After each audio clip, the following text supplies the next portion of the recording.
Hello students, how are you? Are you fine? Good, very good.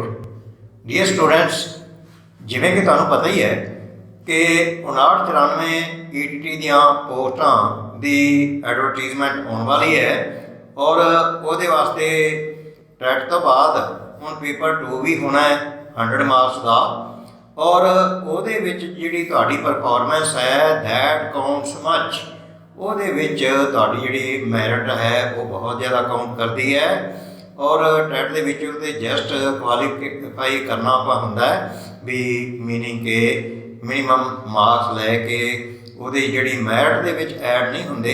ਇਸ ਕਰਕੇ ਇਹਦੇ 'ਤੇ ਸਟਰੈਸ ਦੇਣਾ ਜਿਹੜਾ ਪੇਪਰ ਸੈਕਿੰਡ 100 ਮਾਰਕਸ ਦਾ ਹੁੰਦਾ ਹੈ ਇਹ ਬਹੁਤ ਜ਼ਰੂਰੀ ਹੈ। ਇਸ ਕਰਕੇ ਅਸੀਂ ਪ੍ਰੈਪਰੇਸ਼ਨ ਦੇ ਵਾਸਤੇ 59 94 ਆਉਣ ਵਾਲੀਆਂ ਜਿਹੜੀ ETT ਦੀਆਂ ਪੋਸਟ ਨੇ ਉਹਨਾਂ ਦੇ ਵਾਸਤੇ ਤਿਆਰੀ ਕਰਾਉਣ ਦੇ ਵਾਸਤੇ ਆਪਣੀਆਂ ਵੀਡੀਓਜ਼ ਅਪਲੋਡ ਕਰਨ ਦਾ ਪ੍ਰੋਗਰਾਮ ਬਣਾਇਆ ਹੈ ਔਰ ਇਨ ਦਾ ਬਿਗਨਿੰਗ ਅੱਜ ਮੈਂ ਤੁਹਾਨੂੰ ਸਾਇੰਸ ਦੇ 10 ਕੁਐਸਚਨਸ ਜਿਹੜੇ ਹੈ ਪਾਰਟ 1 ਦੇ ਵਿੱਚ ਇਸ ਵੀਡੀਓ ਦੇ ਪਾਰਟ 1 ਦੇ ਵਿੱਚ ਐਕਸਪਲੇਨ ਕਰਾਂਗਾ ਅਤੇ ਫਿਰ ਉਸ ਤੋਂ ਬਾਅਦ ਪਾਰਟ 2 ਦੇ ਵਿੱਚ ਬਾਕੀ ਦੇ ਰਹਿੰਦੇ 10 ਕੁਐਸਚਨ ਇਸ ਤਰ੍ਹਾਂ ਕਰਕੇ ਸਾਇੰਸ ਦੇ ਕਰਾਂਗਾ। ਫਿਰ ਉਸ ਤੋਂ ਬਾਅਦ ਮੈਥ ਦੇ, ਇੰਗਲਿਸ਼ ਦੇ, ਪੰਜਾਬੀ ਐਟਸੈਟਰਾ ਇਹ ਅਸੀਂ ਬੜੇ ਹੀ ਬਰੀਕੀ ਦੇ ਨਾਲ ਐਕਸਪਲੇਨ ਕਰਕੇ ਅਤੇ ਤੁਹਾਡੀ ਤਿਆਰੀ ਕਰਵਾਵਾਂਗੇ ਔਰ ਤੁਹਾਨੂੰ ਗੁਜ਼ਾਰਿਸ਼ ਹੈ you should subscribe our channel definitely ਅਤੇ ਇਸ ਦਾ ਭਰਪੂਰ ਫਾਇਦਾ ਤੁਹਾਨੂੰ ਉਠਾਉਣਾ ਚਾਹੀਦਾ ਹੈ। ਅਤੇ ਆਓ ਅਸੀਂ ਵੀਡੀਓ ਸ਼ੁਰੂ ਕਰਦੇ ਹਾਂ ਸਾਇੰਸ ਦੇ ਕੁਐਸਚਨਾਂ ਦੇ ਨਾਲ। ਤਾਂ ਇਸ ਦੇ ਵਿੱਚ ਮੈਂ ਇਹ ਕੁਐਸਚਨ ਲਿਖੇ ਹੋਏ ਨੇ ਅਤੇ ਨਾਲ ਆਨਸਰ ਲਿਖੇ ਹੋਏ ਨੇ ਔਰ ਕਰੈਕਟ ਜਿਹੜੀ ਆਪਸ਼ਨ ਹੋਏਗੀ ਉਹ ਮੈਂ ਤੁਹਾਨੂੰ ਦੱਸਾਂਗਾ ਅਤੇ ਕਿਉਂ ਉਹ ਹੈ ਆਪਸ਼ਨ ਉਹਦੇ ਬਾਰੇ ਵੀ ਦੱਸਾਂਗੇ। ਤਾਂ ਲੈਟ ਅਸ ਸਟਾਰਟ। ਪਹਿਲਾ ਕੁਐਸਚਨ ਯਾਨੀ ਕਿ 66 number question and may I tell you ਕਿ this is the 2020 question meaning ਕਿ 2020 ਦੇ ਵਿੱਚ ਜੋ ਕੁਐਸਚਨ ਪੇਪਰ ਆਇਆ ਸੀ ਨਾ ਇਹ ਉਹੀ ਪੇਪਰ ਹੈ ਪਰੰਤੂ ਕਈ ਵਾਰੀ ਕੁਐਸਚਨ ਕੋਈ ਇੱਕ ਦੋ ਰਿਪੀਟ ਵੀ ਹੋ ਜਾਂਦੇ ਨੇ। ਸੈਕੰਡਲੀ ਇਸ ਦੇ ਨਾਲ ਜਦੋਂ ਬੇਸਿਕ ਸਾਡੇ ਫੰਡਾਮੈਂਟਸ ਜਿਹੜੇ ਨੇ ਬੰਦਾ ਕਲੀਅਰ ਹੋ ਜਾਣਗੇ ਤਾਂ ਉਸ ਤੋਂ ਬਾਅਦ ਤੁਹਾਨੂੰ ਬਹੁਤ ਹੀ ਆਸਾਨ ਰਹੇਗਾ। ਤਾਂ ਕਰਕੇ ਇੱਕ ਵਾਰੀ ਮੈਂ ਉਹੀ ਪੇਪਰ ਲਿਆ ਜਿਹੜਾ ਕਿ 2020 ਦੇ ਵਿੱਚ ਆਇਆ ਹੈ ਅਤੇ ਇਸ ਦਾ ਸਾਇੰਸ ਦਾ ਜਿਹੜਾ ਸੀ ਨਾ ਕੁਐਸਚਨ ਆ ਮੀਨਿੰਗ ਕਿ 66 ਤੋਂ ਸਟਾਰਟ ਹੁੰਦੇ ਸੀ 66 ਤੋਂ ਸਟਾਰਟ ਹੋ ਕੇ 85 ਤੱਕ ਔਰ ਇਸ ਵੀਡੀਓ ਦੇ ਵਿੱਚ ਆਪਾਂ ਅੱਧੇ ਕੁਐਸਚਨ 10 ਕੁਐਸਚਨਸ ਕਰਾਂਗੇ। ਪਹਿਲਾ ਕੁਐਸਚਨ ਹੈ ਯਾਨੀ ਕਿ 66 ਨੰਬਰ ਕੁਐਸਚਨ ਹੈ which one of the following is an ore of mercury metal and option ਨੇ rock salt, cinnabar, calamite, hematite। ਹੁਣ ਸਵਾਲ ਇਹ ਪੈਦਾ ਹੁੰਦਾ ਹੈ ਕਿ ਓਰ ਕੀ ਹੈ, ਕੱਚੀ ਧਾਤ ਕੀ ਹੈ। ਕੱਚੀ ਧਾਤ ਓਰ ਉਹ ਹੁੰਦੀ ਹੈ ਜਿਸ ਦੇ ਵਿੱਚੋਂ ਕਿ ਕਿਸੇ ਮੈਟਲ ਨੂੰ ਲਾਭਦਾਇਕ ਢੰਗ ਦੇ ਨਾਲ ਪ੍ਰਾਪਤ ਕੀਤਾ ਜਾ ਸਕੇ ਇਕਨੋਮਿਕਲ ਵੇ ਦੇ ਨਾਲ, ਭਾਵ ਕਿ ਬਹੁਤਾ ਖਰਚਾ ਨਾ ਹੋਵੇ। ਇਹ ਨਾ ਹੋਵੇ ਕਿ ਖਰਚਾ ਹੀ ਬਹੁਤ ਜ਼ਿਆਦਾ ਹੋਵੇ ਅਤੇ ਫਿਰ ਤਾਂ ਮੁਸ਼ਕਲ ਹੋ ਜਾਂਦੀ ਹੈ ਨਾ। ਇਸ ਕਰਕੇ ਜਿਹੜੀ ਓਰ ਹੈ ਕੱਚੀ ਧਾਤ ਹੈ ਉਸ ਦੇ ਵਿੱਚੋਂ ਕਿਸੇ ਮੈਟਲ ਨੂੰ ਨਿਕਾਲਿਆ ਜਾ ਸਕਦਾ ਹੈ ਅਤੇ ਮਰਕਰੀ ਜਿਹੜੀ ਹੈ Hg ਪਾਰਾ ਹੁੰਦਾ ਹੈ ਅਤੇ ਪਾਰੇ ਦੀ ਜਿਹੜੀ ਮੈਟਲ ਹੈ ਇਸ ਦੀ ਕੱਚੀ ਧਾਤ ਜੋ ਹੈ ਸਿਨਾਬਾਰ ਹੈ ਔਰ ਸਿਨਾਬਾਰ ਦਾ ਫਾਰਮੂਲਾ ਹੈ HgO ਮਰਕਿਊਰਿਕ ਆਕਸਾਈਡ ਔਰ ਇਸ ਦੇ ਵਿੱਚੋਂ ਜਿਹੜੀ ਮਰਕਰੀ ਹੈ Hg ਇਹ ਲਾਭਦਾਇਕ ਢੰਗ ਨਾਲ ਪ੍ਰਾਪਤ ਕੀਤਾ ਜਾ ਸਕਦਾ ਹੈ। ਬਾਕੀ ਦੀ ਜਿਹੜੀ ਆਪਸ਼ਨਾਂ ਨੇ ਇਹ ਸਿਨਾਬਾਰ ਠੀਕ ਹੈ। ਬਾਕੀ ਦੇ ਆਪਸ਼ਨ ਜਿਵੇਂ ਕਿ ਰੌਕ ਸਾਲਟ ਹੈ, ਚਟਾਨੀ ਸਾਲਟ, ਨਮਕ ਇਹਦੇ ਵਿੱਚ ਮੈਟਲ ਨਹੀਂ ਹੈ। ਫਿਰ ਕੈਲੇਮਾਈਟ ਕਾਪਰ ਦੀ ਕੱਚੀ ਧਾਤ, ਹੈਮੇਟਾਈਟ ਫੈਰਸ ਦੀ ਕੱਚੀ ਧਾਤ, ਤਾਂ ਇਹ ਆਪਸ਼ਨ ਨਹੀਂ ਹੈ। This B option is the correct option. Next ਹੈ vinegar is a solution of about. ਇਹ ਵਿਨੀਗਰ ਸਿਰਕਾ ਹੁੰਦਾ ਹੈ ਜਿਹੜਾ ਕਿ ਐਸਟਿਕ ਐਸਿਡ। ਤਾਂ ਇਹ ਸਿਰਕਾ ਜਿਹੜਾ ਹੈਗਾ vinegar is a solution of about, ਇਹ ਇੱਕ ਸੋਲੂਸ਼ਨ ਹੈ। ਚਾਰ ਆਪਸ਼ਨਾਂ ਦਿੱਤੀਆਂ ਨੇ। ਪਹਿਲੀ ਆਪਸ਼ਨ ਹੈ 5 to 8% ethanoic acid in alcohol। Alcohol ਦੇ ਵਿੱਚ 5 ਤੋਂ 8% ethanoic acid ਹੁੰਦਾ ਹੈ ਕਹਿੰਦਾ ਹੈ। ਬੀ ਆਪਸ਼ਨ ਜੋ ਹੈ 5 to 8% ethanoic acid in water, ਪਾਣੀ ਦੇ ਵਿੱਚ 5 ਤੋਂ 8% ethanoic acid ਹੁੰਦਾ ਹੈ ਕਹਿੰਦਾ ਹੈ। ਤੇ C 50 to 80% ethanoic acid in water, 50 ਤੋਂ 80% ethanoic acid ਹੁੰਦਾ ਹੈ ਪਾਣੀ ਦੇ ਵਿੱਚ ਹੁੰਦਾ ਹੈ ਤੇ 50 to 80% ethanoic acid in alcohol। ਤਾਂ ਜਿਹੜੀ ਰਾਈਟ ਆਪਸ਼ਨ ਹੈਗੀ ਹੈ ਉਹ B ਆਪਸ਼ਨ ਹੈ। ਇਹ ਹੈ 5 to 8% ethanoic acid in water। ethanoic acid ਜਾਂ acetic acid ਜੇਕਰ ਇਸ ਦਾ ਫਾਰਮੂਲਾ ਅਸੀਂ ਦੇਖੀਏ ਤੇ ਇਹ ਹੁੰਦਾ ਹੈ CH3COOH, ਕਿਉਂਕਿ ਕਾਰਬਨ ਦੇ ਦੋ ਐਟਮ ਨੇ ਇਸ ਕਰਕੇ ਇਸ ਨੂੰ ਆਪਾਂ ਨੂੰ ਪਤਾ ਨਾ ਈਥੇਨ ਮੀਥੇਨ ਈਥੇਨ ਦਾ ਫਾਰਮੂਲਾ ਹੁੰਦਾ C2H6। ਤਾਂ ਕਰਕੇ ਇੱਥੇ ਕਾਰਬਨ ਦੇ ਕਿਉਂਕਿ ਦੋ ਐਟਮ ਨੇ ਇਸ ਕਰਕੇ ਇਸ ਨੂੰ ethanoic acid ਦਿੱਤਾ। ਵੈਸੇ ਇਸ ਦਾ ਨਾਮ ਐਸਿਟਿਕ ਐਸਿਡ ਵੀ ਹੈ, ਪਰੰਤੂ ਜੋ ਆਪਸ਼ਨਾਂ ਨੇ ਉਹਦੇ ਅਕੋਰਡਿੰਗ ਆਪਾਂ ਚੱਲਾਂਗੇ। ਤਾਂ ਇਸ ਦੇ ਵਿੱਚ B ਆਪਸ਼ਨ ਹੈ 5 to 8% ethanoic acid in water। ਖਿਆਲ ਕਰੋ ਕਿ ਇਹ in water ਹੈ, ਇੱਥੇ in alcohol, ਫਿਕਰਾਂ ਸੇਮ ਨੇ। ਇੱਥੇ ਸੀ 5 to 8% ethanoic acid in alcohol, ਪਰ alcohol ਚ ਨਹੀਂ, ਇਹ water ਚ ਹੁੰਦਾ ਹੈ। ਇਸ ਕਰਕੇ B option is the correct option। Next one is, which of the following does not involve a chemical reaction? ਇਹ ਚਾਰ ਰਿਐਕਸ਼ਨ ਦਿੱਤੀਆਂ ਨੇ ਜਿਨ੍ਹਾਂ ਵਿੱਚੋਂ ਕਿ ਕੋਈ ਫਿਜ਼ੀਕਲ ਹੋਣਗੀਆਂ ਕੋਈ ਕੈਮੀਕਲ ਹੋਣਗੀਆਂ ਤੇ ਜਿਹੜੀ ਕਿ ਇਹਨਾਂ ਵਿੱਚੋਂ ਕੈਮੀਕਲ ਰਿਐਕਸ਼ਨ ਨਹੀਂ ਹੈ ਉਹ ਚੂਜ਼ ਕਰਨੀ ਹੈ। ਇਹਨੂੰ ਬੜੇ ਧਿਆਨ ਨਾਲ ਪੜ੍ਹਨਾ ਹੁੰਦਾ ਹੈ, ਧਿਆਨ ਨਾਲ ਪੜ੍ਹ ਕੇ ਸਮਝਣਾ ਹੁੰਦਾ ਹੈ। ਉਹ ਪੁੱਛ ਰਿਹਾ ਕਿ which of the following does not involve, ਕਿਹਦੇ ਵਿੱਚ ਕਿ ਕੈਮੀਕਲ ਰਿਐਕਸ਼ਨ ਨਹੀਂ ਹੈ, ਉਹ ਅਸੀਂ ਪੁਆਇੰਟ ਆਊਟ ਕਰਨਾ ਹੈ। ਉਹ ਆਪਸ਼ਨ ਹੋਏਗੀ ਜਿਵੇਂ ਕਿ digestion of food in our body, ਇਹਦੇ ਵਿੱਚ ਤਾਂ ਕੈਮੀਕਲ ਰਿਐਕਸ਼ਨ ਬਹੁਤ ਜ਼ਿਆਦਾ ਹੁੰਦੀਆਂ ਨੇ ਸਾਡੇ ਸਰੀਰ ਦੇ ਵਿੱਚ, ਇਸ ਕਰਕੇ ਇਹ ਆਪਸ਼ਨ ਕਰੈਕਟ ਨਹੀਂ ਹੈ। B ਹੈ ਪ੍ਰੋਸੈਸ ਆਫ ਰੈਸਪੀਰੇਸ਼ਨ, ਜਦੋਂ ਰੈਸਪੀਰੇਸ਼ਨ ਹੁੰਦੀ ਹੈ ਤੇ so many reactions taking place, ਇਹ ਵੀ ਨਹੀਂ ਹੈ। ਫਿਰ does not involve chemical reaction, ਜਿਹਦੇ ਵਿੱਚ ਕੈਮੀਕਲ ਰਿਐਕਸ਼ਨ ਨਹੀਂ ਹੁੰਦੀ ਉਹ ਲਵਾਂਗੇ। C ਹੈ burning of candle wax when heated, ਜਦੋਂ ਵੈਕਸ ਨੂੰ ਹੀਟ ਕਰਦੇ ਆ ਤੇ ਜੇ ਉਹ ਬਰਨ ਹੋ ਜਾਵੇ, ਜਦੋਂ ਬਰਨਿੰਗ ਹੁੰਦੀ ਹੈ ਤਾਂ ਇਹ ਵੀ ਨੈਚੁਰਲੀ ਇਹ ਕੈਮੀਕਲ ਰਿਐਕਸ਼ਨ ਹੈ। ਤੇ ਉਹ ਕਹਿ ਰਿਹਾ ਵੀ ਜਿਹਦੇ ਚ ਨਹੀਂ ਕੈਮੀਕਲ ਰਿਐਕਸ਼ਨ ਨਹੀਂ ਹੈ। ਤਾਂ ਮੈਲਟਿੰਗ ਆਫ ਕੈਂਡਲ ਵੈਕਸ, ਮੋਮਬੱਤੀ ਦੀ ਜਿਹੜੀ ਵੈਕਸ ਹੈ, ਮੋਮ ਹੈ, ਉਹ ਜਦੋਂ ਪਿਘਲਦੀ ਹੈ ਨਾ, ਬਲਦੀ ਨਹੀਂ ਪਿਘਲਦੀ ਹੈ। Melting of candle wax on heating, ਜਦੋਂ ਇਸ ਨੂੰ ਗਰਮ ਕੀਤਾ ਜਾਵੇ ਤੇ ਉਸ ਵੇਲੇ ਜਦੋਂ ਇਹ ਪਿਘਲ ਜਾਂਦੀ ਹੈ ਤੇ ਉਹਦੇ ਵਿੱਚ ਇਹ ਰਿਐਕਸ਼ਨ ਜਿਹੜੀ ਹੈ ਨਾ ਇਹ ਕੈਮੀਕਲ ਰਿਐਕਸ਼ਨ ਨਹੀਂ ਹੈ। ਔਰ ਉਸਨੇ ਉਹੀ ਕਿਹਾ ਸੀ ਜਿਹਦੇ ਵਿੱਚ ਕਿ ਕੈਮੀਕਲ ਰਿਐਕਸ਼ਨ ਵਾਪਰਦੀ ਨਹੀਂ, ਇਸ ਕਰਕੇ ਇੱਥੇ ਡੀ ਆਪਸ਼ਨ ਹੈ। ਦੇਖੋ ਇਸ ਕੁਐਸਚਨ ਦੇ ਵਿੱਚ ਕਿੰਨਾ ਕਮਾ ਕੇ ਉਸਨੇ ਭੁਲੇਖਾ ਪਾਇਆ ਹੈ। ਇਹਦੇ ਵਿੱਚ ਹੁਣ ਇਹ ਜਿਹੜੀ option C burning of candle wax, ਤਾਂ ਆਪਾਂ ਕਾਲੀ ਨਾਲ ਕਿਤੇ ਇਹ ਆਪਸ਼ਨ ਨਹੀਂ ਲਗਾ ਦੇਣੀ।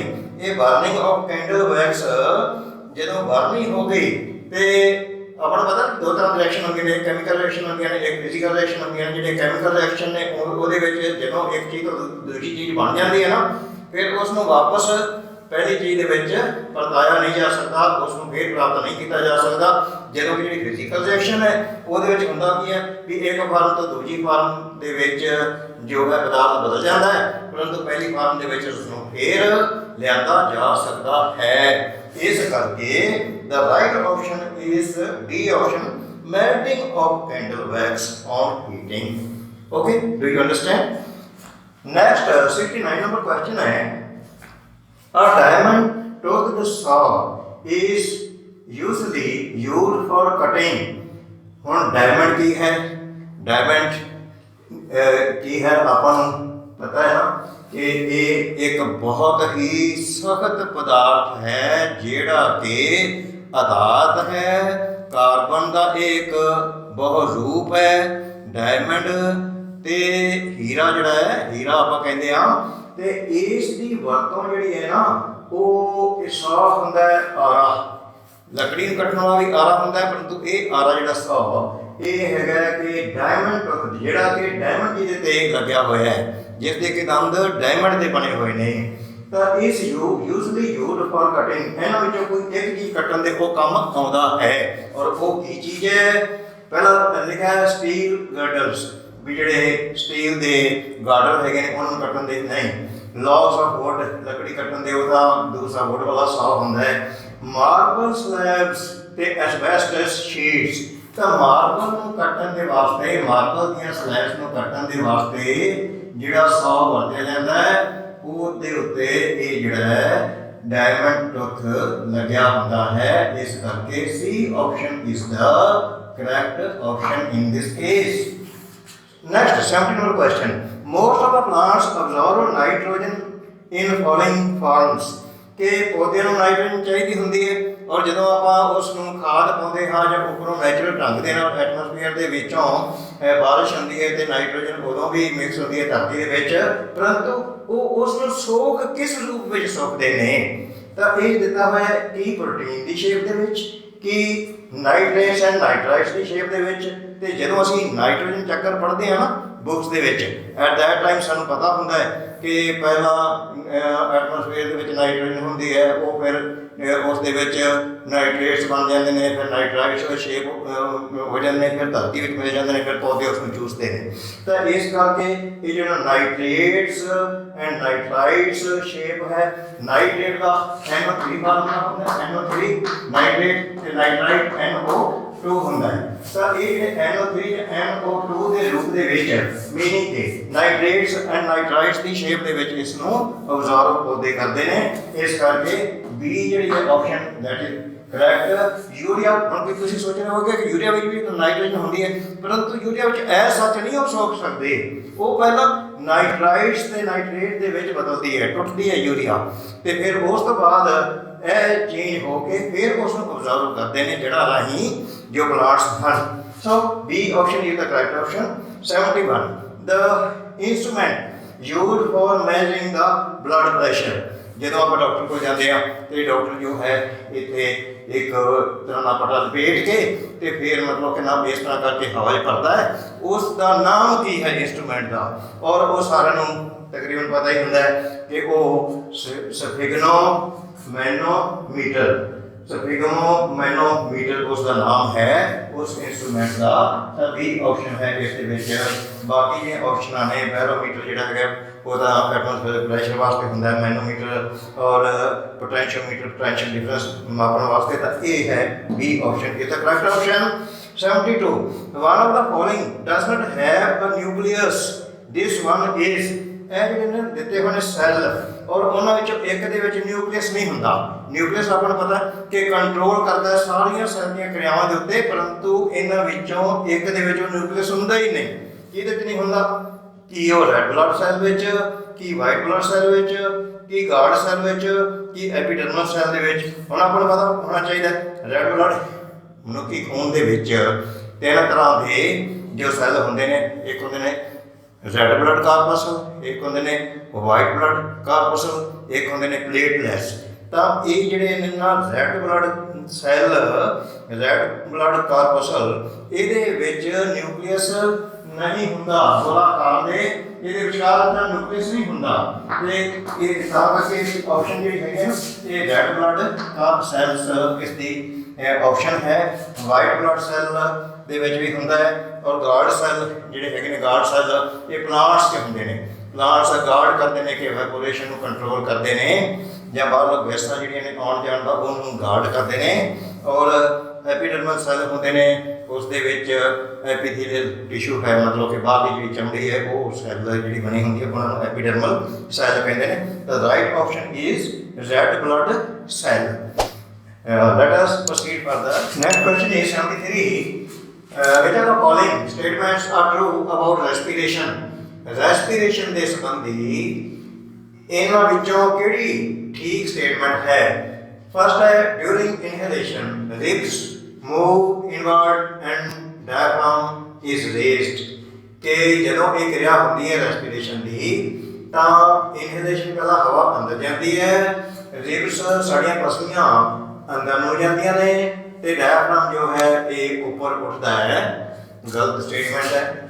Second, the gaseous exchange take place in alveoli, ਕਿ ਅਲਵਿਓਲੀ ਵਿੱਚ ਗੈਸਾਂ ਦਾ ਆਦਾਨ ਪ੍ਰਦਾਨ ਹੁੰਦਾ ਹੈ। ਹੁਣ ਸਵਾਲ ਇਹ ਪੈਦਾ ਹੁੰਦਾ ਕਿ ਅਲਵਿਓਲੀ ਕੀ ਨੇ? ਸਾਡੇ ਜਿਹੜੇ ਫੇਫੜੇ ਨੇ, ਲੰਗਸ ਨੇ, ਤੇ ਉਸ ਲੰਗਸ ਦੇ ਵਿੱਚ ਜਿਹੜਾ ਅੰਦਰਲਾ ਪਾਰਟ ਹੈ ਨਾ, ਇਸ ਤਰ੍ਹਾਂ ਕਰਕੇ ਅੰਦਰ ਵੱਲ ਨੂੰ ਵਧਿਆ ਹੁੰਦਾ ਹੈ। Those are known as ਅਲਵਿਓਲੀ।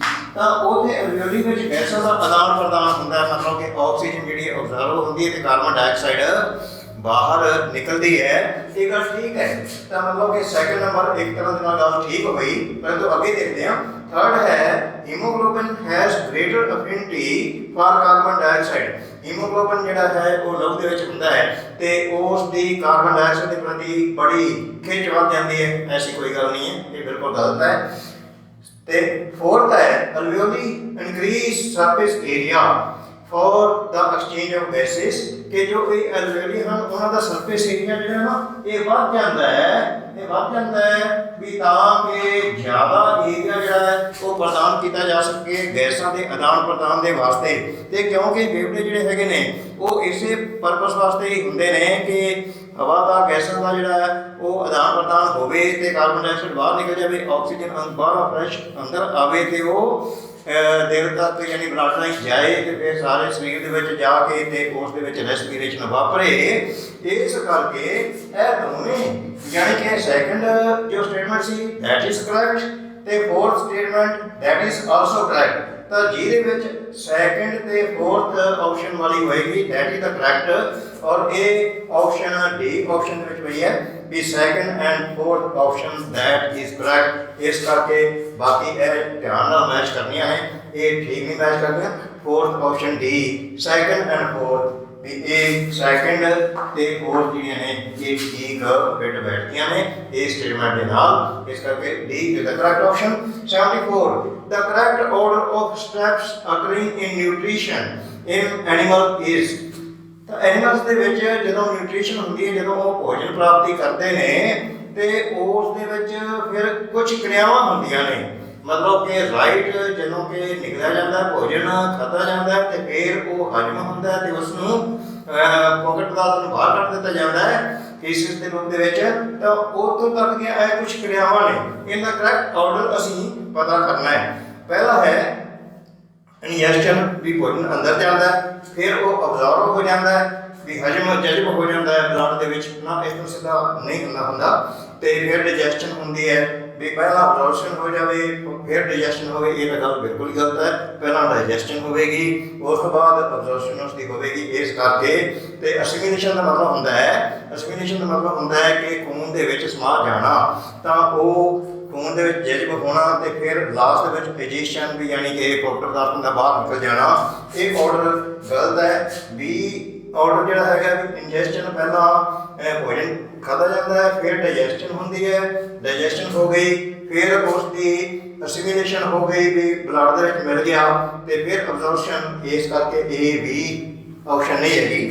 Third C option ਹੈ ਜਿਹੜੀ ਇਹਦੇ ਵਿੱਚ ਇੰਜੈਸਸ਼ਨ, ਵੀ ਪਹਿਲਾਂ ਭੋਜਨ ਗ੍ਰਹਿਣ ਕੀਤਾ ਜਾਵੇਗਾ, ਫਿਰ ਉਸ ਦੀ ਡਾਈਜੈਸ਼ਨ ਯਾਨੀ ਕਿ ਹਜਮ ਹੋਵੇਗਾ, ਫਿਰ ਉਹ ਅਬਜ਼ੌਰਪਸ਼ਨ ਹੋਏਗੀ, ਅਬਜ਼ਰਵ ਹੋਏਗਾ ਬਲੱਡ ਦੇ ਵਿੱਚ, ਅਬਜ਼ਰਵ ਹੋਏਗਾ ਛੋਟੀ ਅੰਤੜੀ ਦੇ ਵਿੱਚ, ਫਿਰ ਉਸ ਦੀ ਅਸਿਮੀਲੇਸ਼ਨ ਹੋਏਗੀ ਬਲੱਡ ਦੇ ਵਿੱਚ, ਬਲੱਡ ਦੇ ਵਿੱਚ ਉਹ ਮਿਲ ਜਾਏਗਾ ਤੇ ਉਸ ਤੋਂ ਬਾਅਦ ਜੋ ਫੋਕਟ ਪਦਾਰਥ ਨੇ, ਫਾਲਤੂ ਪਦਾਰਥ ਨੇ, in the form of faeces digestion ਉਹ ਬਾਹਰ ਨਿਕਲ ਜਾਣਗੇ। ਤਾਂ ਇਹ ਜਿਹੜਾ ਆਰਡਰ ਹੈ C order that is the correct one.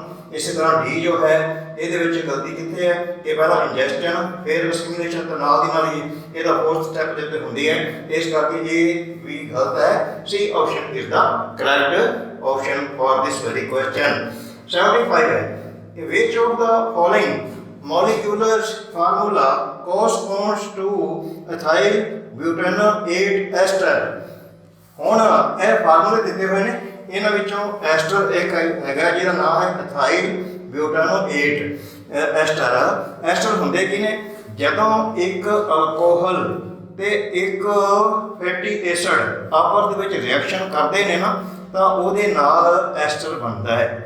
Aster ਦਾ ਜਿਹੜਾ ਫਾਰਮੂਲਾ ਹੈ ਇਹ ਹੁੰਦਾ ਆਰ ਫਾਰ CH3 ਔਰ C2H5 ਦਾ ਆਰ ਹੁੰਦਾ ਹੈ, ਫਿਰ OOC ਤੇ ਫਿਰ R ਡੈਸ਼। ਉਹ ਜਿਹੜਾ R ਡੈਸ਼ ਹੈ वो डिफरेंट हो सकता है, सेम भी हो सकता है, परंतु डिफरेंट होता है मोस्टली।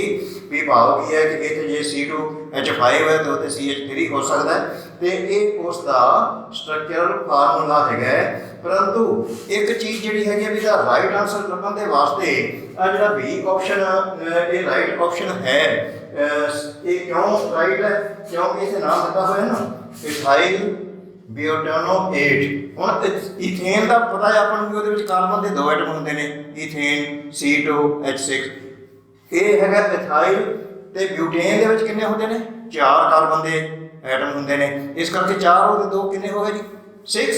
तो यह मतलब है जिहदे 6 होंगे ना कार्बन के atom, that would be the right answer. तो इत्थे हुण क्योंकि यह बी है C2 है, कार्बन के 2 ने, 7 ने 8 ने, C6 पे है बी ऑप्शन के, और C6H12O2। तो ये फार्मूला जो है ना इसका इथाइल ब्यूटानेट एस्टर का फार्मूला है। जे सही फार्मूला प्रॉपर वेखना हो कि यह होता है CH3 CH2OOC। यह जो COO है तो ये एस्टर ग्रुप के वास्ते, तो CH2 CH2 CH3। तो ये बनया हुआ है ये तो इथाइल अल्कोहल तो CH2 CH2 CH3 OH तो इस तरह करके एक तेजाब एक खार की एक तेजाब और एक फैटी एसिड की गिरद नाल बनया होंगे। मीनिंग के वैसे भी ना तो भी सानू पता चल गया कि C6 वाला आंसर जो that is the correct one. तो इस प्रकार करके जो है असीं बड़े ध्यान के नाल आंसर चुने ने। तो डियर स्टूडेंट्स ये अज पार्ट 1 सी। पार्ट 2 जो है वो नैक्सट वीडियो के असीं डिटेल के नाल दसांगे। और साइंस जी है that is very typical one. और नंबर जोड़े बनाने के मार्क्स इंक्रीज करने या डिक्रीज करने बड़ा रोल होंगे साइंस का। इस करके इस बड़े ध्यान के नाल समझना है, करना है, तैयारी करनी है। और असी कोशिश करांगे कि we should give you the good material and good explanation in each and every aspect so that you may get good marks. तो मिलते हैं एक अगली वीडियो के। जेकर वीडियो चंगी लगी हो तो please subscribe this channel and also share it with your dear and dear one. Thank you very much of you.